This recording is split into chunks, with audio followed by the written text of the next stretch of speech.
小小的老子真的什么都敢吃啊！真的有人小时候没嘴馋偷尝过金体树的那个水吗？又苦又涩，没出事算我命大。本来还在回忆这个金体树开花是什么样的呢，回头一看，统治科技创作区的数码博主何同学已经把它玩到 next level 了。他居然种了满满一屋子金体树，小火车在金体树组成的森林中穿梭，这也太美了吧！而且他还做了4个季节、4种颜色的小弟膜拜你呀！一看人家的创作过程，复杂程度也是惊掉我的下巴了。24小时变换的天空背景，代表各个季节的沙盘。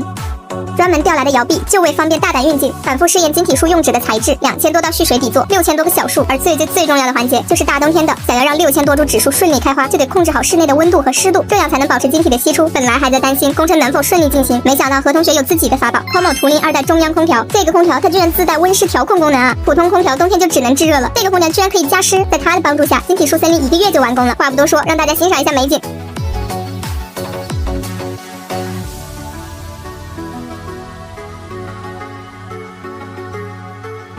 最后我有一个小